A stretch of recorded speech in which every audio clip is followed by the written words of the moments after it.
ബേസിൽ നിന്ന് മാത്സ് പഠിച്ചു തുടങ്ങാം. ഈ ഒരു സീരീസിൽ നമ്മൾ പ്രീവിയസ് ക്വസ്റ്റ്യൻ്റെ ഒരു എപ്പിസോഡാണ് നമ്മൾ ഇന്ന് ചെയ്യുന്നത്. അപ്പോൾ നമുക്ക് ക്വസ്റ്റ്യൻസിലേക്ക് വരാം. ഒരു 10 ക്വസ്റ്റ്യൻസാണ് നമ്മൾ വർക്കൗട്ട് ചെയ്യുന്നത്. എപ്പോഴും പറയുന്ന പോലെ ക്വസ്റ്റ്യൻസ് കാണുമ്പോൾ നിങ്ങൾ ഞാൻ ചെയ്യുന്നത് നോക്കി നിൽക്കാതെ സ്വന്തമായിട്ട് തന്നെ വർക്കൗട്ട് ചെയ്യുക. ആ 10 ചോദ്യങ്ങളും നിങ്ങൾക്ക് എത്ര മാർക്ക് കിട്ടി എന്ന് കൂടി നിങ്ങൾ കമൻറ്റ് ചെയ്യുക. നിങ്ങൾക്ക് കമൻറ്റ് ചെയ്യാൻ ബുദ്ധിമുട്ടാണെങ്കിൽ നിങ്ങൾ ചെയ്യുക. നമ്മൾ പറഞ്ഞു പ്രീവിയസ് ക്വസ്റ്റ്യൻ പേപ്പർ എഴുതാനും നമ്മുടെ ടോപ്പിക് ക്ലാസ് എഴുതാൻ നിങ്ങളൊരു ബുക്ക് എടുക്കാമെന്ന് പറഞ്ഞു. അപ്പോൾ ആ പ്രീവിയസ് ക്വസ്റ്റ്യൻ പേപ്പർ എഴുതുന്നതിൻ്റെ ആ ഒരു പാർട്ടിൽ ചിലപ്പോൾ ഒരു ബുക്കിൻ്റെ ഒരു സൈഡിൽ നിങ്ങൾ ടോപ്പിക് വൈസ് ക്ലാസ്സും മറു സൈഡിൽ നിങ്ങൾ ക്വസ്റ്റ്യൻ പേപ്പർ ആയിരിക്കും ചെയ്യുക. അപ്പോൾ ക്വസ്റ്റ്യൻ പേപ്പർ ചെയ്യുമ്പോൾ അതിൻ്റെ മാർക്ക് നിങ്ങൾക്ക് എത്ര കിട്ടിയെന്ന് നിങ്ങൾക്ക് കമൻറ്റ് ചെയ്യാൻ ബുദ്ധിമുട്ടാണെങ്കിൽ നിങ്ങൾ കമൻറ്റ് ചെയ്യണമെന്നില്ല. നിങ്ങളുടെ ബുക്കിലൊന്ന് മാർക്ക് ചെയ്ത് വെച്ചേക്കുക. നമുക്ക് പിന്നെ പോകെ നമുക്ക് എങ്ങനെയാണ് പ്രോഗ്രഷൻ നമുക്ക് അറിയണം. സോ നമുക്ക് ക്വസ്റ്റ്യൻസിലേക്ക് വരാം. ഒരുപാട് കഥ പറയാനില്ല, നമുക്ക് ക്വസ്റ്റ്യൻസ് ചെയ്യാണ് വേണ്ടത്. സോ നമ്മൾ ആലോചിക്കുക, നമ്മളിപ്പോൾ വളരെ ടഫായിട്ടുള്ള ക്വസ്റ്റ്യൻ പേപ്പർ ഒന്നും എടുക്കുന്നില്ല. ഒരു ആവറേജ് താഴെ, ഒരു ബിലോ ആവറേജ് ആ ലെവലുള്ള ക്വസ്റ്റ്യൻസ് ആയിരിക്കും നമ്മൾ എടുക്കുക. നമ്മളൊന്ന് ടോപ്പിക്കൊക്കെ പഠിക്കുന്ന സെറ്റായി വരുന്ന മുറയ്ക്കായിരിക്കും നമ്മൾ വലിയ വലിയ ക്വസ്റ്റ്യൻസിലേക്ക് വരിക. ഓക്കെ, എന്ന് കാര്യം നിങ്ങൾ ചെയ്യുമ്പോൾ നിങ്ങൾക്ക് ഫുൾ മാർക്ക് കിട്ടി അല്ലെങ്കിൽ നിങ്ങൾക്ക് 5 മാർക്ക് കിട്ടി അതൊരു കുറവായിട്ട് നിങ്ങൾ കണക്കാക്കുക വേണ്ട. ഓക്കെ, നിങ്ങൾക്ക് കിട്ടിയ മാർക്ക് നിങ്ങൾ ഒന്ന് റെക്കോർഡ് ചെയ്ത് വയ്ക്കുക. നമുക്ക് പിന്നീട് എങ്ങനെയുണ്ടെന്ന് നോക്കാം. ഓക്കെ, നമുക്ക് ഒന്നാമത്തെ ചോദ്യം എന്താണ്? 12ൽ 3 എത്ര കൂട്ടിയാൽ 1 കിട്ടും എന്നാണ് ചോദ്യം. 12ൽ 3 എത്ര കൂട്ടിയാൽ 1 കിട്ടും? സിമ്പിളായിട്ട് നമുക്ക് ചെയ്യാൻ പറ്റുന്ന ഒരു ചോദ്യമാണ്. ഭിന്നസംഖ്യയിൽ നിന്നുള്ള ചോദ്യമാണ്. നമ്മൾ ഭിന്നസംഖ്യയിൽ നിന്ന് ടോപ്പിക് കഴിഞ്ഞ ദിവസം പഠിച്ച് തുടങ്ങിയിരുന്നു നമ്മൾ.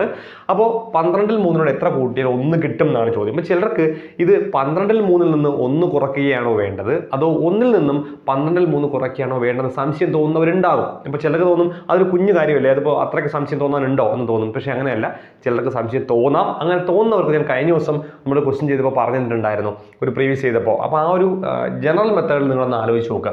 സിമ്പിളാണ്. നമ്മളിപ്പോൾ നോക്കുകയാണ് 12ൽ 3 1 അല്ലെങ്കിൽ എത്ര കൂട്ടിൽ 1 കിട്ടും. നമുക്കത് എന്താണ് ചെയ്യേണ്ടത് ഐഡിയ ഇല്ല എന്ന് വിചാരിക്കാം. 12ൽ 3 നിന്നും 1 കുറയ്ക്കുകയാണോ അല്ലെങ്കിൽ 1ൽ നിന്ന് 12ൽ 3 കുറയ്ക്കുകയാണോ ചെയ്യേണ്ടത് ഒരു കോൺസെപ്റ്റ് ഒന്നും കിട്ടുന്നില്ലെങ്കിൽ നിങ്ങൾ വെറുതെ ഒരു ജനറലൈസ് ചെയ്ത് നോക്കുക. നമുക്ക് ഇങ്ങനെ നോക്കാം, 2 എത്ര കൂട്ടിയാൽ 10 കിട്ടും. സിമ്പിളായിട്ടുള്ള ലോജിക്ക് നമ്മൾ എടുക്കുകയാണ്. 2 എത്ര കൂട്ടിയാൽ 10 കിട്ടും. വളരെ സിമ്പിളായിട്ടുള്ള ലോജിക്ക് എടുക്കുകയാണ്.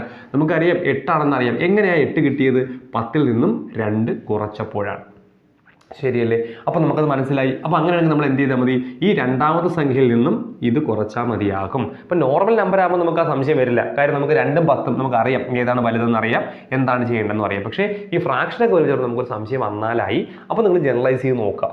ഓക്കെ, അപ്പോൾ 12ൽ 3 എത്ര കൂട്ടിയാലാണ് 1 കിട്ടുക എന്നാണ് ചോദ്യം. അപ്പോൾ 12ൽ 3 എത്ര കൂട്ടിയാലാണ് 1 കിട്ടുക? ഇതല്ലേ നമ്മുടെ ചോദ്യം. നമ്മൾ എന്തായിരിക്കും ചെയ്യുക? നമ്മൾ ചെയ്യുന്നത് വളരെ സിമ്പിളാണ്. ഇതുപോലെ 10ൽ 2 കുറച്ചതുപോലെ 1ൽ നിന്നും 3/12 കുറയ്ക്കും. ശരിയല്ലേ? 1ൽ നിന്നും 3/12 കുറയ്ക്കും, അത്രയേ ഉള്ളൂ. അപ്പോൾ 1ൽ നിന്നും 3/12 എങ്ങനെ കുറയ്ക്കാം? ഒരുപാട് രീതിയിൽ കുറയ്ക്കാം. ഒന്നുകിൽ LCM എടുക്കാം, ഈ രണ്ടിൻ്റെയും ഡിനോമിനേറ്റർ ഒരുപോലെ ഛേദവും അംശവും അല്ലെങ്കിൽ ഛേദം ഒരുപോലെയാക്കാം, അതല്ലെങ്കിൽ ക്രോസ് മൾട്ടിപ്ലിക്കേഷൻ ചെയ്യാം. ഞാൻ സിംപ്ലി ക്രോസ് വെച്ച് പറയുകയാണ്. LCM ഒക്കെ നമ്മൾ നമുക്ക് പഠിച്ചു കഴിയുമ്പോൾ എങ്കിലും നമുക്ക് ചെയ്യാം. ഞാൻ അത് ക്രോസ് ചെയ്യാൻ പോവാണ്. അതായത് ഈ 1ൻ്റെ താഴെ ഞാൻ 1 കൊടുക്കുകയാണ്. എങ്ങനെ വേണോ ചെയ്യാം കേട്ടോ. 1 കൊടുക്കാമല്ലോ. ഏതൊരു സംഖ്യയുടെയും താഴെ 1 ഉണ്ടെന്നാണ് 1 കൊടുത്തു. ഇനി നമ്മൾ ഇങ്ങനെ ക്രോസ് ചെയ്യും. തെറ്റിക്കരുത്. എപ്പോഴും ഭിന്നസംഖ്യകൾ ചെയ്യുമ്പോൾ പ്ലസ് ആയാലും മൈനസ് ആയാലും ഇങ്ങനെ തന്നെ ആദ്യം ചെയ്ത് പഠിക്കുക. പ്ലസ് ചെയ്യുമ്പോൾ തെറ്റൊന്നും വരത്തില്ല, പക്ഷേ മൈനസ് ചെയ്യുമ്പോൾ തെറ്റ് വരാനുള്ള പോസിബിലിറ്റി കൂടുതലാണ്. അപ്പോൾ നമ്മൾ എപ്പോഴും ഇങ്ങനെ തന്നെ ചെയ്യാം. ആദ്യം കയറി ഇങ്ങനെ ചെയ്യരുത് എന്നാണ് ഞാൻ ഉദ്ദേശിച്ചത്. ഓക്കെ അല്ലേ? സോ 12 × 1 12 മൈനസ് ഇടുന്നു. 1 × 3 3/12. അപ്പോൾ എത്ര കിട്ടും? 12 - 3 9 അപ്പോൾ 9/12 9/12. കഴിഞ്ഞില്ല ആൻസർ.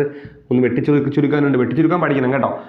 അതിനൊരു വീഡിയോ നമ്മൾ ചെയ്തിട്ടുണ്ട് നേരത്തെ. ആർക്കും കിട്ടിയില്ലെങ്കിൽ നിങ്ങൾ പറയാം. സോ 9ഉം 12ഉം നമ്മൾ കട്ട് ചെയ്യും. സോ 3 3 9 4 3 12. ശരിയല്ലേ? 3 കൊണ്ട് കട്ട് ചെയ്യുമ്പോൾ വെട്ടിച്ചുരുക്കാൻ ക്ലാസ് നമ്മൾ ചെയ്തിട്ടുണ്ടേ. അപ്പോൾ 3/4. അപ്പോൾ ആൻസർ നോക്കിയാൽ 3/4 ഉണ്ടെന്നുള്ളത് 3/4 B ആണ് ഓപ്ഷൻ. സോ ആൻസർ 3/4 ആണ്. ക്ലിയർ അല്ലേ? പ്രശ്നമില്ലല്ലോ. അത്രയേ ഉള്ളൂ. ഓക്കെ, അടുത്ത ക്വസ്റ്റ്യൻ നോക്കിയേ. 630 മീറ്റർ നീളമുള്ള ഒരു ട്രെയിൻ 9 മണിക്കൂർ കൊണ്ട് 810 കിലോമീറ്റർ ഓടുന്നുവെങ്കിൽ തീവണ്ടിയുടെ ശരാശരി വേഗത എത്ര എന്നാണ് ചോദ്യം. ഓക്കെ, നമ്മളെ മിസ്ലീഡ് ചെയ്യുന്ന ഒരു സാധനത്തുണ്ട്. ഓക്കെ, അപ്പം നമ്മൾ കണ്ടിട്ടുണ്ട് ക്വസ്റ്റ്യൻ. 630 മീറ്റർ നീളമുള്ള ഒരു ട്രെയിൻ ഒരു പോസ്റ്റിനെ മറികടക്കാൻ ഇത്ര സമയം എടുക്കുന്നു എങ്കിൽ അതിന് ശരാശരി വേഗത എന്ത് എന്നൊക്കെ ചോദ്യമുണ്ട്. അപ്പോൾ ആ ഒരു കോൺസെപ്റ്റിലേക്ക് നമ്മൾ എത്തിക്കാനാണ് അവർ 630 മീറ്റർ നീളമുള്ള ട്രെയിൻ എന്ന് പറഞ്ഞിരിക്കുന്നത്. കാരണം നമുക്കറിയാം ശരാശരി വേഗതയാണ് സാധനം അല്ലേ? വേഗത സ്പീഡാണ് കണ്ടുപിടിക്കേണ്ടത്. സ്പീഡല്ലേ? അപ്പോൾ സ്പീഡ് കണ്ടുപിടിക്കാനുള്ള ഇക്വേഷൻ നമുക്കറിയാം അല്ലേ? ഒരുപക്ഷെ നമ്മൾ മറന്നുകൊണ്ടെങ്കിൽ നമ്മൾ കോഡൊക്കെ പറഞ്ഞാൽ എന്താണ്? DTS എന്നാണ്. DTS നമ്മൾ കേട്ടിട്ടുണ്ടല്ലോ. DTS ഇവിടെ ഈക്വൽ കൊടുക്കുക, ഇവിടെ ഇൻറ്റു കൊടുക്കുക, കഴിഞ്ഞു. അതായത് DC = T × S ആണ്. അവിടെ നിന്ന് S കിട്ടാൻ എന്ത് ചെയ്യണം? ഈ T ഇൻറ്റു ഇതേക്കല്ലേ T ഇപ്പുറത്ത് കൊണ്ടുവന്നാൽ മതി. D/T ഇതൊരു ഫോർമാറ്റാണ്. പിന്നെ ട്രയാങ്കിൾ ഫോം ഉണ്ട്, അങ്ങനെയും പഠിക്കാം നമുക്ക്. ട്രയാങ്കിൾ വരയ്ക്കുന്നു, എന്നിട്ട് ആൽഫബറ്റിക് ഓർഡർ നമ്മൾ എഴുതാണ്. എന്താണ് ഡിയും എസും ടിയും അല്ലേ? ആദ്യം ഡി, ആൽഫബറ്റിക് ഓർഡറിൽ ഡി അല്ലേ വരിക, പിന്നെ എസ് വരും, പിന്നെ ടി വരും. അപ്പോൾ ഇത് പഠിക്കാൻ സിമ്പിളാണ്. നമുക്ക് ഡിസ്റ്റൻസ് ആണ് വേണ്ടതെങ്കിൽ എന്താ ഡി മറച്ച് പിടിക്കുക, എസ് ഇൻറ്റു ടി അല്ലേ. ഇനി സ്പീഡാണ് വേണ്ടെങ്കിൽ എസ് മറച്ച് പിടിക്കുക, D by T, D by T. ഇനി ടൈമാണ് വേണ്ടെങ്കിൽ ടൈം മറച്ച് പിടിക്കുക, ഡി ബൈ എസ്. ഒരുപാട് ഇക്വേഷൻസ് ഉണ്ട്. എങ്ങനെ വേണം നമുക്ക് പഠിക്കാം, എങ്ങനെ വേണം പഠിക്കാം. അപ്പോൾ നമുക്ക് വേണ്ട സ്പീഡ് അല്ലേ, ഇപ്പോൾ സ്പീഡ് മറച്ച് പിടിച്ച് നോക്കിയേ, ഡി ബൈ ടി ശരിയല്ലേ. ഡിസ്റ്റൻസ് ബൈ ടൈം അതല്ലേ വേണ്ടത്. നോക്കാണ് ഇവിടെ ട്രെയിനിൻ്റെ നീളം തന്നിരിക്കുകയാണ്. എന്തിനാണ് തന്നിരിക്കുന്നത് ഒരു ആവശ്യമില്ല. കാര്യം നമുക്ക് എന്ത് തന്നിട്ടുണ്ട്, ട്രെയിൻ സഞ്ചരിക്കുന്ന മണിക്കൂർ തന്നിട്ടുണ്ട്, 9 മണിക്കൂർ. സോ ടൈം നമുക്കറിയാം 9. അത് എത്ര ഡിസ്റ്റൻസ് പോകുന്നുണ്ട്, 810 കിലോമീറ്റർ പോകുന്നുണ്ട്. സോ അതും പറയുന്നുണ്ട്. പിന്നെ അവിടെ ട്രെയിനിൻ്റെ നീളത്തിൻ്റെ പ്രസക്തി എന്താണ്, ഒരു പ്രസക്തിയില്ല. നമ്മൾ വെറുതെ ഒന്ന് മിസ്ലീഡ് ചെയ്യാൻ വേണ്ടി നിൽക്കുന്ന സാധനമാണ്. അപ്പോൾ അതിലൊന്നും നിങ്ങൾ വീണ് പോകരുത്, അത്രയേ ഉള്ളൂ. കാര്യം നമുക്ക് അത് വേണ്ടി വരും. അതായത് ഈ ട്രെയിനിൻ്റെ നീളം നമുക്ക് ആവശ്യം വരുന്നത് എപ്പോഴാണ്, ഒരു വസ്തുവിനെ മറികടന്ന് പോകുമ്പോൾ, ഒരു പ്ലാറ്റ്ഫോം മറികടന്ന് പോകുമ്പോൾ, ഒരു മനുഷ്യനെ മറികടന്ന് പോകുമ്പോൾ, ഒരു പോസ്റ്റിനെ മറികടന്ന് പോകുമ്പോൾ, ഒരു പാലം മറികടന്ന് പോകുമ്പോഴൊക്കെയാണ്. അപ്പോൾ ഇവിടെ നമുക്ക് അതിൻ്റെ ആവശ്യമില്ല, ഡയറക്റ്റ് ചോദ്യമാണ്. സോ നമുക്കൊന്ന് കട്ട് ചെയ്ത് നോക്കി, എങ്ങനെ കട്ട് ചെയ്യാം. 9, 0, സോ 90. ഇപ്പോൾ 90 കിലോമീറ്റർ പെർ ആണ് വേഗത. പക്ഷേ ഇങ്ങനെ ഒരു ഓപ്ഷൻ അതില്ല. പറഞ്ഞിരിക്കുന്നത് മണിക്കൂറിൽ 90 കിലോമീറ്റർ, അതായത് പെർ അവർ മീൻസ് ഒരു മണിക്കൂറിൽ 90 കിലോമീറ്റർ. സോ ആൻസർ ഓപ്ഷൻ എന്ന് പറയുന്നത് എ ആണ് ആൻസർ. അപ്പോൾ ഇതാണ് അതിൻ്റെ ആൻസർ എന്ന് പറയാം. ഓക്കെ, അത്രയേ ഉള്ളൂ, കുഴപ്പമുള്ള ചോദ്യമൊന്നും അല്ല.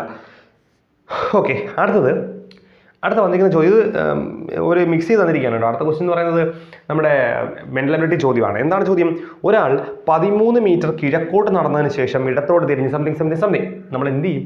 നമ്മൾ ആദ്യമേ നമ്മുടെ വടക്കും തെക്കും കിഴക്കും വരയ്ക്കണം അല്ലേ. സോ ഇത് വടക്ക്, ഇത് തെക്ക്, ഇത് കിഴക്ക്, ഇത് പടിഞ്ഞാറ്. ഓക്കെ അല്ലേ? സോ നോക്കാം എന്താണ്. ഒരാൾ 13 മീറ്റർ കിഴക്കോട്ട് നടന്നതിന് ശേഷം, സോ ഒരാൾ 13 മീറ്റർ കിഴക്കോട്ട് നടക്കുകയാണ്. ഇതാണ് 13 മീറ്റർ കിഴക്കോട്ട്. ഓക്കെ അല്ലേ? ഇനി എന്ത് ചെയ്യുന്നു? അയാൾ ഇടത്തോട്ട് തിരിഞ്ഞ്, അപ്പോൾ ഇങ്ങനെ പോകുന്നു. ഇപ്പോൾ ഞാൻ പോകുന്ന പോലെ ഇങ്ങനെ പോകുന്ന ആളുടെ ഇടതങ്ങാരി ഇങ്ങോട്ടായിരിക്കും അല്ലേ. സോ ഇടത് ഇങ്ങോട്ടായിരിക്കും. സോ ഇടതോട് എത്ര പോവുകയാണ്? 11 മീറ്റർ സഞ്ചരിക്കുകയാണ്. സോ ഇയാൾ ഇങ്ങോട്ട് 11 മീറ്റർ സഞ്ചരിക്കുന്നു. അപ്പോൾ അങ്ങോട്ട് പോകുന്ന ആൾ വീണ്ടും ഇടത്തോട്ട് തിരിയാണ്. ഇവിടെ നിൽക്കുന്ന ആൾ വീണ്ടും ഇടത്തോട്ടാകുമ്പോൾ ഇങ്ങനെ പോകുന്ന ആൾ ഇങ്ങോട്ടായിരിക്കത്തില്ലയോ. സോ അങ്ങോട്ട് തിരിയുമ്പോൾ എന്താ വരിക? തിരിഞ്ഞ് 5 മീറ്റർ നടക്കുന്നു. സോ ഇത്രയും 13 നടക്കും, ഇത്രയും വരത്തില്ല. അതായത് ഇതാണ് 5 മീറ്റർ. 5 മീറ്റർ നടക്കും. ഓക്കെ അല്ലേ? ഇനി എന്ത് സംഭവിക്കുന്നു? വീണ്ടും ഇടത്തോട്ട് തിരിഞ്ഞ് 5 മീറ്റർ നടക്കുന്നു. അപ്പോൾ ഇയാൾ ഇവിടെ നിന്ന് തിരിഞ്ഞ് വീണ്ടും ഇങ്ങനെ പോകുന്ന ഇടത് ഇങ്ങോട്ടായിരിക്കും. ഓക്കെ, അതൊക്കെ ഗസ് ചെയ്തോളൂ. ഇങ്ങോട്ട് 5 മീറ്റർ ഇത് മൊത്തം 11 അല്ലേ. സോ ഏകദേശം പകുതി വന്ന് നിൽക്കും അല്ലേ. 5 മീറ്റർ നടക്കുന്നു. ഇതാണ് ഫിഗർ. എങ്കിൽ നമ്മുടെ ചോദ്യം എന്താണ്? ഇങ്ങനെയാണ് എങ്കിൽ ഇതിനകത്ത് അയാൾ ആദ്യം സ്റ്റാർട്ട് ചെയ്ത ഭാഗവും ആദ്യം സ്റ്റാർട്ട് ചെയ്തതും ഇപ്പോൾ നിൽക്കുന്നതുമായിട്ട് സ്ഥലങ്ങൾ തമ്മിലുള്ള ഡിസ്റ്റൻസ് എന്ത് എന്നുള്ളതാണ് ചോദ്യം. ഓക്കെ അല്ലേ? നോക്കിയേ നമ്മൾ ഇവിടെയാണ് സ്റ്റാർട്ട് ചെയ്തത്, ഇവിടെയാണ് ഇപ്പോൾ നിൽക്കുന്നത്. സോ ഈ അകലമാണ് ചോദ്യം. നമുക്ക് ഡോട്ട് ഇട്ട് കൊടുക്കാം അല്ലേ. ഇതാണ് നമ്മുടെ ചോദ്യം. ഇത് എയും ഇത് ബിയും കൊടുത്തു കഴിഞ്ഞാൽ ഇതാണ് നമ്മുടെ ചോദ്യം. എങ്ങനെ ചെയ്യും എന്നുള്ളതാണ്. അപ്പോൾ ഇതിനൊരു പ്രത്യേക ഫോർമാറ്റ് ഇല്ലാത്തതുകൊണ്ട് നമ്മൾ ഫോർമാറ്റ് ആക്കുകയാണ് ചെയ്യുന്നത്. ഞാൻ ഇവിടെ നിന്ന് ഇങ്ങോട്ട് ട്രയാങ്കിൾ ഇങ്ങനെ അങ്ങ് വരയ്ക്കും, ഒരു പെർപെൻഡിക്കുലർ 90 ഡിഗ്രിയിൽ അങ്ങ് വരയ്ക്കുകയാണ്, ഒരു ലംബം വരയ്ക്കുകയാണ്. സോ നമ്മൾ ഇതങ്ങ് എടുക്കുകയാണ്. ഈ സാധനം കണ്ടോ, ഇതിനിവിടെ സി എന്ന് കൊടുക്കുകയാണ്. ഒന്ന് ആലോചിച്ച് നോക്കിയേ, ഇത് 5 ആണെങ്കിൽ ഇതും 5 ആയിരിക്കില്ലേ? ഓക്കെ അല്ലേ? ഇത് മുഴുവൻ 13 അല്ലേ. അപ്പോൾ അത് ഇത്രയും 5 ആണെങ്കിൽ ഇത് 8 ആയിരിക്കില്ലേ? ക്ലിയർ അല്ലേ? ഇത് മുഴുവൻ 11 ആണെങ്കിൽ ഇതും 11 ആയിരിക്കില്ലേ? ഇത് മുഴുവൻ 11 അല്ലേ?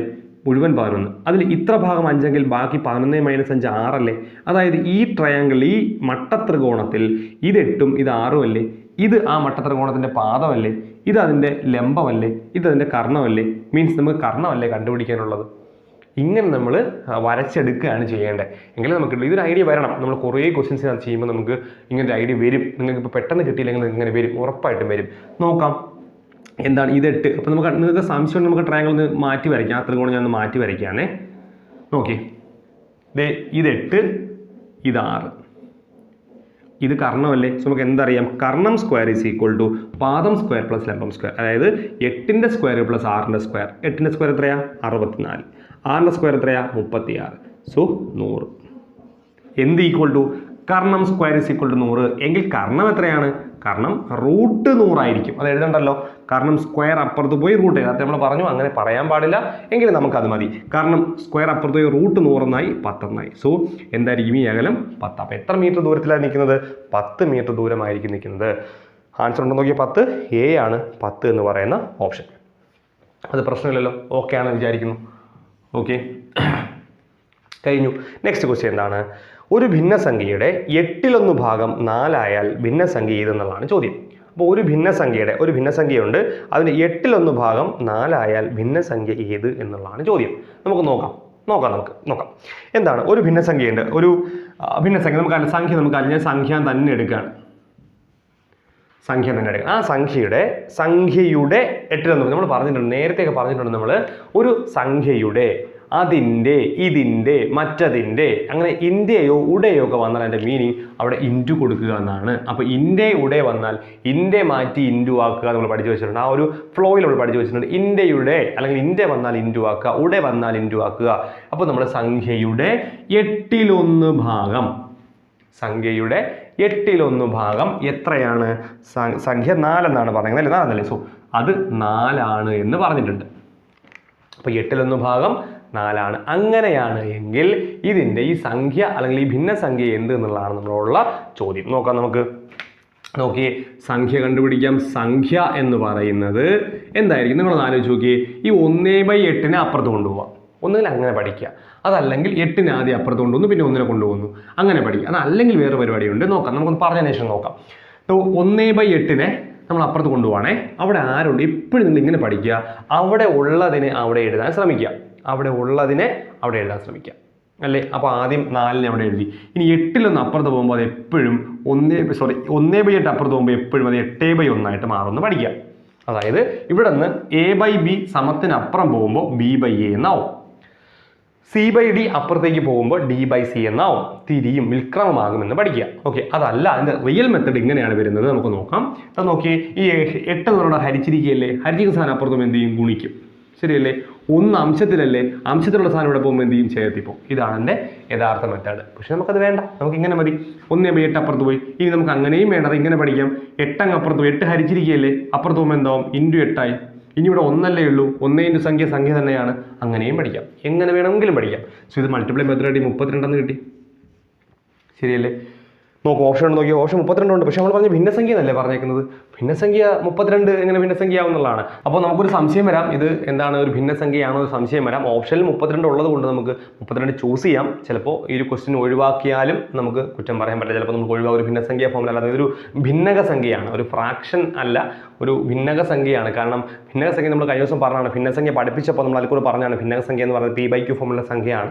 പക്ഷേ ഒരു വേറൊരു കോൺസെപ്റ്റ് നമ്മൾ ചിന്തിക്കുകയാണെങ്കിൽ 32/1 എഴുതാൻ പറ്റും. എന്തുകൊണ്ട് ഭിന്നസംഖ്യയാണെന്ന് വേണമെങ്കിൽ പറയാം. പക്ഷെ അതൊരു ശരിയായ മെത്തേഡ് ആണെന്ന് തോന്നുന്നില്ല.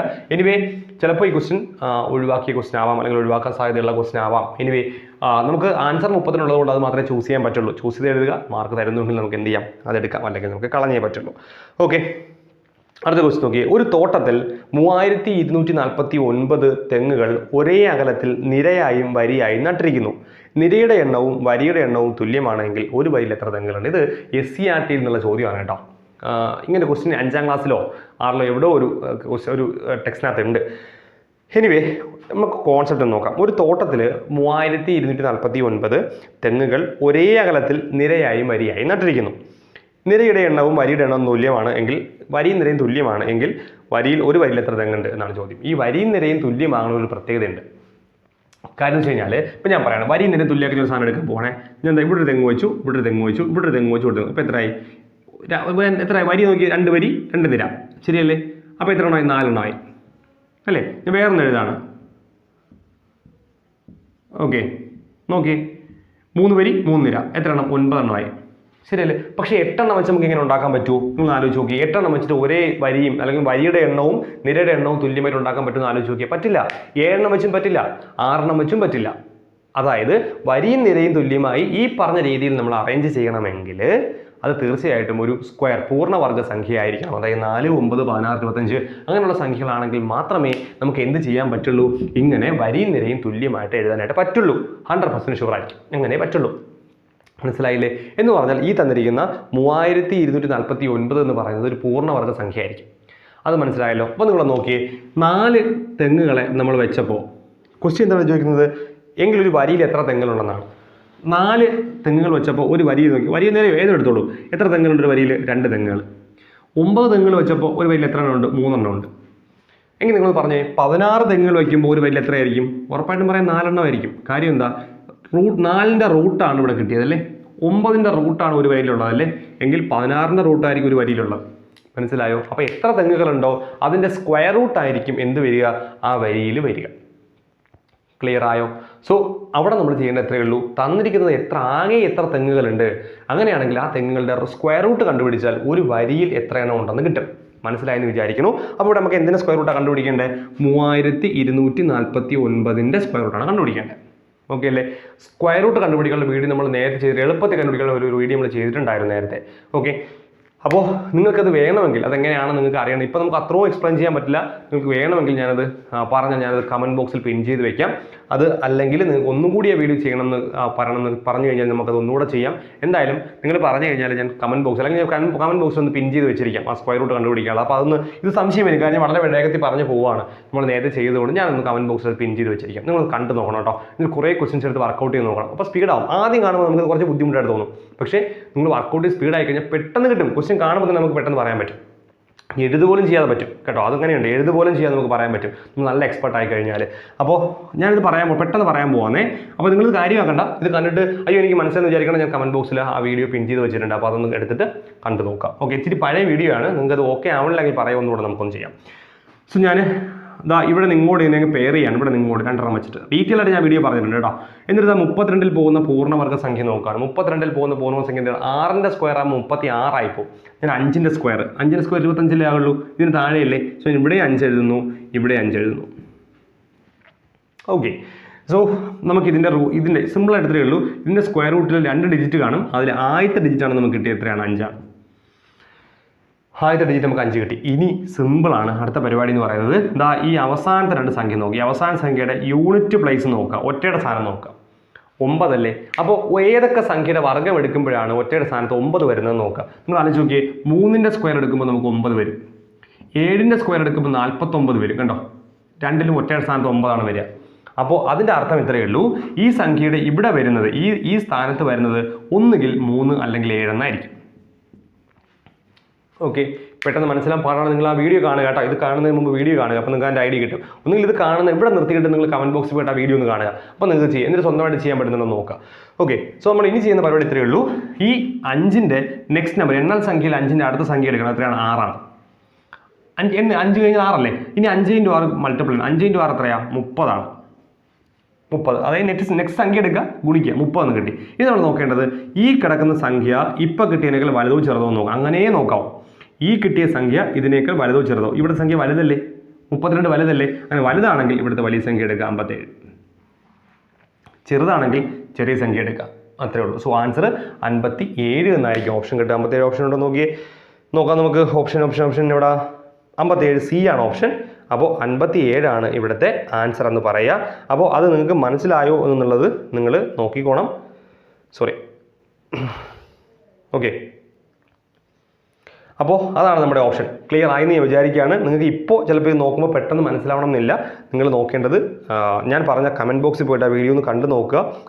നമുക്കൊരു ഐഡിയ ഏകദേശം വരും. അപ്പോൾ നിങ്ങൾക്ക് പെട്ടെന്ന് ചെയ്യാനായിട്ട് പറ്റും. ഓക്കെ, അത് കണ്ട ഉടനെ ചെയ്യാൻ പറ്റണമെന്നല്ല. കുറേ ക്വസ്റ്റ്യൻസ് നിങ്ങൾ വർക്കൗട്ട് ചെയ്ത് നോക്കുക, നിങ്ങൾ സെറ്റ് ആവും, ഉറപ്പാണ്. സോ ആൻസർ 57 ആണ്. നമ്മൾ ഓപ്ഷൻ C ആണെന്ന് തോന്നുന്നു ആൻസർ. ഓപ്ഷൻ C ആണ് ആൻസർ എന്ന് പറയുന്നത്. സോ നമുക്ക് അടുത്ത ക്വസ്റ്റ്യൻ നോക്കാം. അടുത്ത ക്വസ്റ്റ്യൻ നോക്കിയേ.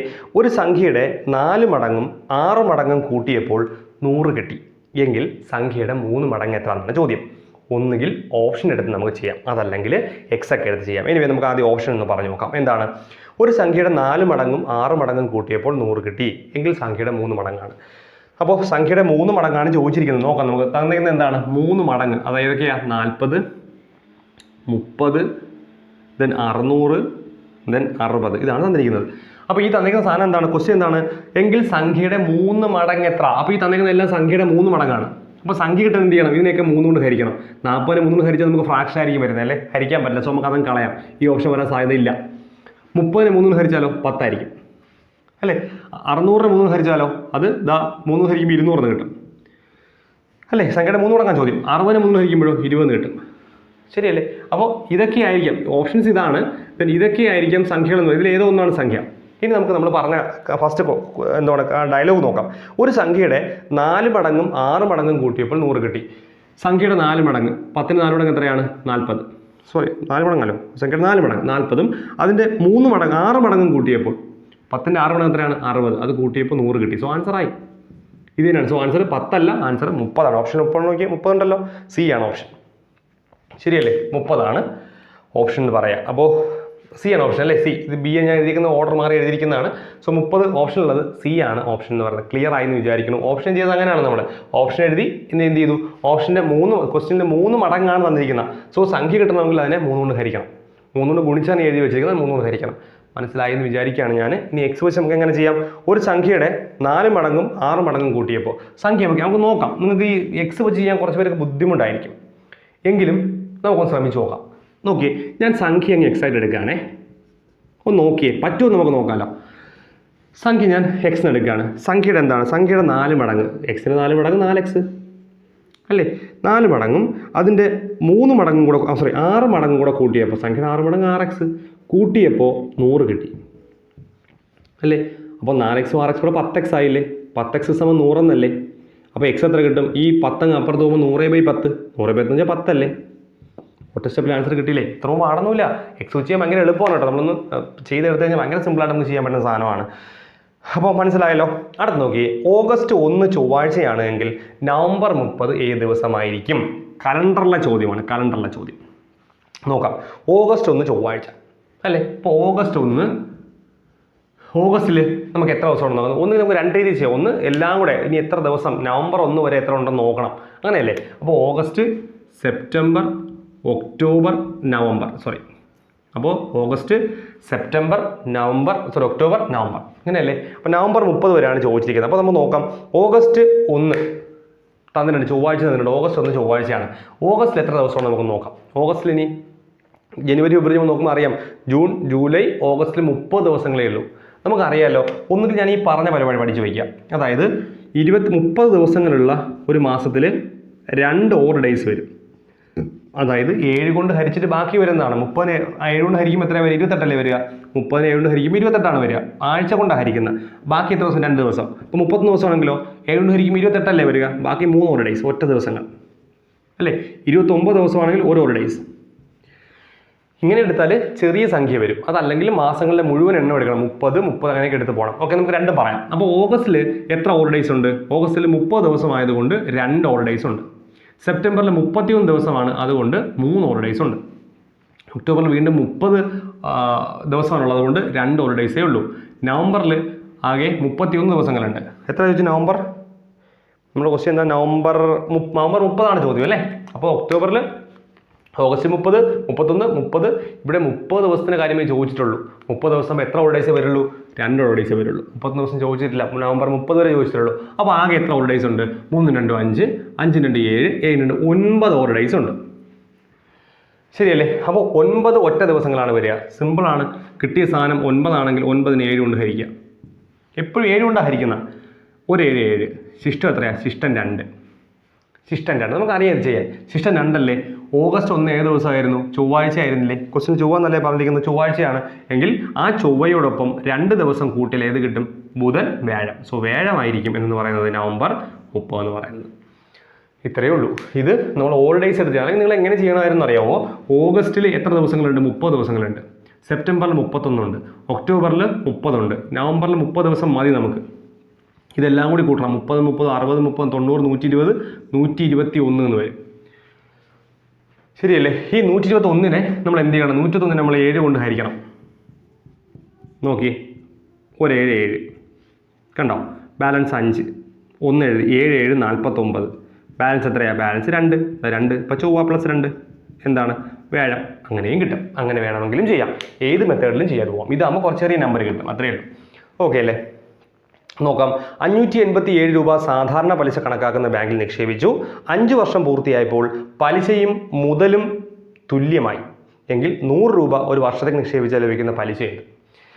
ഓക്കെ, ഈ ക്വസ്റ്റ്യൻ അത് ചെറിയ നല്ല ക്വസ്റ്റ്യൻ ആണ് കേട്ടോ. നമുക്ക് നോക്കാം. ലാസ്റ്റ് ക്വസ്റ്റ്യൻ എന്ന് പറഞ്ഞ് 100 രൂപയ്ക്ക് ഒരു വർഷത്തേക്ക് നിക്ഷേപിച്ചാൽ ലഭിക്കുന്ന പലിശയുണ്ട്. അതെന്താണെന്ന് നിങ്ങൾ അറിയാമോ? ഈ റേറ്റ് ഓഫ് ഇൻട്രസ്റ്റ് എന്താണെന്ന് അറിയാമോ? എന്താ റേറ്റ് ഓഫ് ഇൻട്രസ്റ്റ് R എന്ന് പറയുന്നത്? റേറ്റ് ഓഫ് ഇൻട്രസ്റ്റ് R എന്ന് പറയുന്നത് 100 രൂപയ്ക്ക് ഒരു വർഷത്തെ പലിശയാണ് എന്തെന്ന് പറയുന്ന റേറ്റ് ഓഫ് ഇൻട്രസ്റ്റ്. അതാണ് ഇവിടെ ചോദിച്ചിരിക്കുന്നത്. മീൻസ് ഇൻഡയറക്ട്ലി നമ്മളോട് ചോദിച്ചിരിക്കുന്നത് എന്താണ് റേറ്റ് ഓഫ് ഇൻട്രസ്റ്റ് എന്നാണ് ചോദിച്ചിരിക്കുന്നത്. ഇൻഡയറക്ട്ലി ചോദിച്ചിരിക്കുന്നത് കാര്യം എന്താ പറയുന്നത്, 100 രൂപയ്ക്ക് ഒരു വർഷത്തേക്ക് കിട്ടുന്ന പലിശ എന്ത് എന്നാണ് ചോദിച്ചിരിക്കുന്നത്. അപ്പോൾ 100 രൂപയ്ക്ക് ഒരു വർഷത്തേക്കുള്ള പലിശ വിളിക്കുന്നത് വേറെ റേറ്റ് ഓഫ് ഇൻട്രസ്റ്റ് ആണ്. സോ സിംപ്ലി അവർ പറയുന്നത് എന്താണ്, റേറ്റ് ഓഫ് ഇൻട്രസ്റ്റ് കണ്ടുപിടിക്കൂ എന്നാണ് നമ്മളോട് പറഞ്ഞിരിക്കുന്നത്. അതിന് പകരമാണ് അവർ എന്ത് പറഞ്ഞിരിക്കുന്നത്, ഈ പറയുന്ന ഒരു വർഷത്തേക്ക് 100 രൂപയ്ക്ക് എത്ര പലിശ എന്ന് ചോദിച്ചിരിക്കുന്നത്. സിമ്പിൾ. അപ്പോൾ 6 കണ്ടുപിടിച്ചാൽ മതി. നോക്കാം. 587 രൂപ സാധാരണ പലിശ. അപ്പോൾ നമുക്ക് എന്താ സാധാരണ പലിശ, നമുക്ക് എന്ത് എഴുതാം, I is equal to PNR/100 അല്ലേ. അപ്പോൾ 587 രൂപ സാധാരണ പലിശയ്ക്ക് നിക്ഷേപിച്ചു. 5 വർഷം പൂർത്തിയായപ്പോൾ അപ്പോൾ എന്തൊക്കെ എഴുതാൻ പറ്റും, N എന്ന് പറഞ്ഞാൽ 5 ആണ്, P 587 രൂപയാണ് അല്ലേ. റേറ്റ് ഓഫ് ഇൻട്രസ്റ്റ് കണ്ടുപിടിക്കണം. I എന്താണ്, അങ്ങനെ 5 വർഷം കഴിഞ്ഞപ്പോൾ പലിശയും മുതലും തുല്യമായി എന്നല്ലേ പറഞ്ഞേക്കുന്നത്. മുതലത്തെയാണ് 587 അല്ലേ, പലിശയും മുതലും തുല്യമായി മീൻസ് 587 പലിശയും എന്തിനായി മാറി, 587 ആയിട്ട് മാറി. ഞാൻ പറഞ്ഞ് ക്ലിയർ ആയല്ലോ. മുതലും പലിശയും 5 വർഷം കഴിഞ്ഞപ്പോൾ ഒരുപോലെ ആയി. മുതൽ എത്രയായി, 587, പലിശ എത്രയായപ്പോൾ 587 ആവും. രണ്ടും തുല്യമായി എന്നല്ലേ പറഞ്ഞേക്കുന്നത്. സോ നമുക്ക് എന്ത് ചെയ്യാം, ഐക്ക് പകരം 587 കൊടുക്കാം, പിക്ക് പകരം 587 കൊടുക്കാം, എന്നിന് പകരം 5 വർഷം കൊടുക്കാം. 6 നമുക്കറിയില്ല, ബൈ 100. ഇവിടെ നിന്ന് നമുക്ക് വേണമെങ്കിൽ 587 കട്ട് ചെയ്ത് കളയാൻ പറ്റും. മനസ്സിലായില്ലെങ്കിൽ നമുക്ക് എന്ത് ചെയ്യാം, ഈ 6നെ അവിടെ വച്ചിട്ട് ബാക്കി എല്ലാം ഇപ്പുറത്ത് കൊണ്ടുവരാം. ഒന്ന് കൊണ്ടുവന്നേ. ഈ ഇവിടെ ആരുണ്ട്, 587 ഉണ്ട്. 100 ഇപ്പുറത്ത് വരുമ്പോൾ ഇൻറ്റു 100 ആവും. ശരിയല്ലേ, ഹരിച്ചേക്കണം 100 അല്ലേ, പൊക്കി ഇപ്പുറത്ത് 100 ആവും. ഇനി ഇത് രണ്ടും അംശത്തിലല്ലേ, അത് എവിടേക്ക് പോകും, ഛേദത്തിലേക്ക് പോകും. അപ്പുറത്തിന് ആര് മാത്രമേ ഉള്ളൂ, 6 മാത്രമേ ഉള്ളൂ. 587 വെട്ടിപ്പോയി. 100/5 20. സോ റേറ്റ് ഓഫ് ഇൻട്രസ്റ്റ് എത്ര കിട്ടി, 20%. ഓപ്ഷൻ ഉണ്ടോ നോക്കി, 20% ഓപ്ഷനകത്തുണ്ട്, ഉണ്ടല്ലോ. സിമ്പിൾ അല്ലേ. സോ അത് നമുക്ക് കിട്ടി. ഇത്രയേ ഉള്ളൂ. സിമ്പിളായുള്ള ചോദ്യമാണ്. നമ്മൾ പെട്ടെന്ന് വായിച്ചെടുത്ത് എക്സാം ഹാളിൽ എങ്ങനെ വായിച്ചെടുത്ത് എങ്ങനെ അനലൈസ് ചെയ്യുന്നതനുസരിച്ചിരിക്കും നമുക്ക് ചെയ്ത് എടുക്കാനായിട്ട് പറ്റുന്നത്. അടുത്ത ചോദ്യം എന്താണ്, 126 പെൺകുട്ടികൾ പഠിക്കുന്ന സ്കൂളിൽ പെൺകുട്ടികളുടെയും ആൺകുട്ടികളുടെയും എണ്ണങ്ങൾ തമ്മിലുള്ള അംശബന്ധം 3:5 ആണ്. ആൺകുട്ടികളുടെ എണ്ണം പെൺകുട്ടികളുടെ എണ്ണത്തേക്കാൾ എത്ര കൂടുതൽ എന്നാണ് ചോദ്യം. നോക്കാം. അപ്പോൾ നമുക്ക് കൃത്യമായിട്ട് അംശബന്ധം എങ്ങനെയാണ് പറയുന്നത്, പെൺകുട്ടികളുടെയും ആൺകുട്ടികളുടെയും. അപ്പോൾ അങ്ങനെ തന്നെ അംശബന്ധം എടുക്കുക. ഗേൾ ഈസ് ടു ബോയ് എന്ന് പറയുന്നത് 3:5 അല്ലയോ. സോ 3:5 അല്ലേ. ആകെ 126 പേരെന്നല്ലേ പറയുന്നത്. നമ്മൾ പഠിച്ച പോലെ എങ്ങനെ എടുക്കാം, ഗേൾ എന്ന് പറയുന്നത് 3x, കാര്യം ഗേളിന് കറസ്പോണ്ടിങ് 3 അല്ലേ. ആദ്യം ഗേൾ, ഇവിടെ 3. സോ രണ്ടാമത് ബോയ്, ഇവിടെ 5x. നമ്മൾ കഴിഞ്ഞ ദിവസമൊക്കെ പറഞ്ഞതാണ് അല്ലേ. ഓക്കെ. അപ്പോൾ ഇവിടെ എന്താ ക്വസ്റ്റ്യൻ പറയുന്നത്, 126 പെൺകുട്ടികൾ പഠിക്കുന്ന സ്കൂളിലാണ് പറഞ്ഞിരിക്കുന്നത് അല്ലേ. അപ്പോൾ നമുക്കറിയാം പെൺകുട്ടികളുടെ എണ്ണം 126 എന്നല്ലേ പറഞ്ഞിരിക്കുന്നത്. സോ പെൺകുട്ടികൾ എന്താണ്, 3x ആണ്. അപ്പോൾ 3x സമം 126 എന്ന് കിട്ടും അല്ലേ. 3x സമം 126, പെൺകുട്ടികളുടെ 126 അല്ലേ എന്നല്ലേ പറയുന്നത്. സോ എക്സ് എത്രയായിരിക്കും, നമ്മളിനി എപ്പോഴും പറയുന്നില്ല. 3 ഇൻറ്റു എക്സ് ആണ് 3x. അപ്പോൾ ഇൻറ്റു അപ്പുറത്തും ഹരിക്കും. വെട്ടിയേ 4 3 12, 2 3 6. അപ്പോൾ എത്ര വരിക, 42 എന്ന് നമുക്ക് ആൻസർ കിട്ടും. ശരിയല്ലേ. ഇതെന്താണ്, എക്സ് എന്ന് പറയുന്നത് 42 ആണ്. ശരിയല്ലേ. അപ്പോൾ നമുക്ക് എണ്ണം കണ്ടുപിടിക്കാൻ പാടില്ലേ. നോക്കിയേ, നമുക്ക് വേണ്ടത് പെൺകുട്ടികളുടെ എണ്ണത്തേക്കാൾ എത്ര കൂടുതലാണ് ആൺകുട്ടികളുടെ എണ്ണം എന്നല്ലേ. സോ നമുക്ക് സിമ്പിളായി കണ്ടുപിടിക്കാം. ആൺകുട്ടികളുടെ എണ്ണം 5x അല്ലേ. സോ 5 ഇൻറ്റു 42, എവിടെ 42 വന്നു, എക്സ് നമുക്ക് 42 കിട്ടിയില്ലേ. സോ 5 × 42. ഇതല്ലാതെ ചെയ്യാൻ കേട്ടോ, അംശബന്ധം വെച്ച് വെട്ടിയൊക്കെ ചെയ്യാൻ പറ്റും. വിട്ടേക്കാം. അപ്പോൾ 5 2 10, 4 21 21, 210 ബോയ്സ് ഉണ്ട്. പക്ഷേ 210 അല്ല ചോദ്യം. നമ്മളുടെ ചോദ്യം എന്താണ്, അത് കൃത്യമായും 210 ആൻസർ അവിടെ ഉണ്ട്. പക്ഷെ അവർ ചോദിക്കുന്നത് അങ്ങനെയല്ല, പെൺകുട്ടികളുടെ എണ്ണത്തേക്കാൾ എത്ര കൂടുതലാണ് ആൺകുട്ടികളുടെ എണ്ണം എന്നാണ്. അപ്പോൾ 210 ഓപ്ഷൻ ഉണ്ട്. നമ്മൾ കിട്ടിയത് കണ്ടിട്ട് പെട്ടെന്ന് കയറി 210 എഴുതി കളയരുത്. നമുക്ക് എത്ര പിള്ളേരുണ്ട്, എത്ര ഗേൾസ് 126 അല്ലേ. അപ്പോൾ 210 മൈനസ് 126, 14 കുറച്ച 4. ഇവിടെ വീണ്ടും നമ്മൾ കടമെടുത്ത് 0 10 2 കുറച്ച് 8, 84 പെൺകുട്ടികളാണ്, ആൺകുട്ടികളാണ് കൂടുതൽ എന്ന് പറയുന്നത്. സോ ഓപ്ഷൻ ബി ആണ്. സി എഴുതിയാൽ നമുക്ക് തെറ്റിപ്പോകും. ഓക്കെ. അടുത്ത ക്വസ്റ്റ്യൻ നോക്കി, 75ന്റെ ക്യൂബ് മൈനസ് 25ന്റെ ക്യൂബ് അല്ലേ. നമ്മൾ കഴിഞ്ഞ ദിവസം പറഞ്ഞ അതേ മോഡൽ ചോദ്യമാണ്. നമ്മൾ പഠിച്ചു കഴിഞ്ഞാൽ പ്രീവിയസ് ക്വസ്റ്റ്യൻ ഒക്കെ വർക്കൗട്ട് ചെയ്ത് ടോപ്പിക്ക് പഠിച്ചു പോയി കഴിഞ്ഞാൽ ചുമ്മാ കിട്ടും. നമുക്ക് ഒരുപോലത്തെ ക്വസ്റ്റ്യൻ കിട്ടുന്നുണ്ട്. So 75 square plus 75 into 25 plus 25ന്റെ സ്ക്വയർ. കഴിഞ്ഞ ദിവസം നമ്മൾ പഠിപ്പിച്ച ഇക്വേഷൻ ഒക്കെ നമുക്ക് ഓർമ്മയുണ്ടെങ്കിൽ ഇത് ചുമ്മാ ചെയ്യാൻ പറ്റും. ഇത് ഏത് ഫോർമാറ്റാണ്, ഇത് a cube minus B cube ഫോർമാറ്റാണ്. എന്താ format, a minus B into a square plus ab plus B square എന്നാണ് അല്ലേ. അപ്പോൾ ഇവിടുത്തെ a എത്രയാണ്, ഇവിടുത്തെ a 75, a cube minus B cube 75, b എത്രയാണ്, അത് 25 ആണ്. കണ്ടോ. നമുക്ക് അങ്ങനെ ഒന്ന് എക്സ്പാൻഡ് ചെയ്ത് a മൈനസ് ബി, അതായത് 75 minus 25, a minus B into a square into a square, അതായത് 75ന്റെ square plus a into B, അതായത് 75 ഇൻറ്റു 25 പ്ലസ് ബി സ്ക്വയർ എന്ന് പറഞ്ഞ 25ൻ്റെ സ്ക്വയർ. 25ൻ്റെ സ്ക്വയർ മനസ്സിലായോ ഞാൻ എഴുതിയത്? സിമ്പിളാണ്, ഒന്നുമില്ല. ഇതാണ് ഇക്വേഷൻ. എയും ബിയും എന്താ 75 25. ഇക്വേഷൻ നമുക്ക് പറക്കിയിട്ടേ ഉള്ളൂ. 75 B minus 25 into A square 75ൻ്റെ square plus A into B 75 × 25 plus B square 25ൻ്റെ സ്ക്വയർ. സിമ്പിൾ അല്ലേ? താഴെയുള്ളത് അങ്ങ് എഴുതിയേ. 75ൻ്റെ സ്ക്വയർ പ്ലസ് 75 × 25 പ്ലസ് 25ൻ്റെ സ്ക്വയർ. നോക്കി വെട്ടിപ്പോയില്ലേ? ഒരുപോലെ അല്ലേ? 75 മൈനസ് 25 50. 50 എന്നൊരു ഓപ്ഷൻ ഉണ്ടോ നോക്കിയേ. 50 ഡി ആണ് ഓപ്ഷൻ. സോ ആൻസർ ഡി ആണ്. അപ്പോൾ ഇങ്ങനെ ഇക്വേഷൻ പഠിച്ച് ചെയ്യാം. നമ്മൾ കഴിഞ്ഞ ദിവസം ചെയ്ത അതേ ക്വസ്റ്റ്യൻ ഇപ്പോൾ നിങ്ങൾക്ക് മനസ്സിലായില്ലേ? നമ്മൾ പ്രീവിയസ് ക്വസ്റ്റ്യൻ വർക്കൗട്ട് ചെയ്യുന്നത് ഇതുകൊണ്ടാണ്. നമുക്ക് ഒരുപാട് ക്വസ്റ്റ്യൻ കിട്ടും. അപ്പോൾ നമ്മൾ പഠിച്ചെടുത്തേ പറ്റുള്ളൂ. കഴിഞ്ഞ ദിവസം നോക്കാതെ ചെയ്തെടുക്കുമ്പോൾ നമ്മൾ സെറ്റായി വരും. പഠിച്ച് തന്നെ പോവുക. നമ്മളെ കൊണ്ട് ഇപ്പോൾ തുടക്കക്കാരാണ്, പ്രീവിയസ് ക്വസ്റ്റ്യൻ പറ്റില്ല അതുകൊണ്ട് ഞാൻ പഠിക്കില്ല പ്രീവിയസ് ക്വസ്റ്റ്യൻ, ഞാൻ ആ ഒരു വീഡിയോ കാണുന്നില്ല എന്ന് വിചാരിക്കരുത്. ആദ്യം സ്ട്രഗിൾ ചെയ്യും, 100% സ്ട്രഗിൾ ചെയ്യും. ആ സ്ട്രഗിൾ മാറ്റാനാണ് നമ്മൾ ശ്രമിക്കുന്നത്. പറഞ്ഞതുപോലെ കേട്ട് നമ്മൾ പഠിച്ച് നോക്കുക, ഉപയോഗം ഉണ്ടാകും. ഓക്കെ, സോ അടുത്ത ദിവസം നമ്മൾ അടുത്ത വീഡിയോയിൽ കാണും. പറ്റുമെങ്കിൽ, നിങ്ങൾക്ക് കഴിയുമെങ്കിൽ ധൈര്യമായിട്ട് നിങ്ങളുടെ മാർക്ക് കമൻറ്റ് ചെയ്യുക, നിങ്ങളുടെ സജഷൻസ് പറയുക, എന്തെങ്കിലുമൊക്കെ ബുദ്ധിമുട്ടുകൾ ഫീൽ ഉണ്ടെങ്കിൽ അത് പറയുക. ഓക്കെ, അപ്പോൾ നമുക്ക് അടുത്ത ദിവസം അടുത്ത വീഡിയോ ആയിട്ട്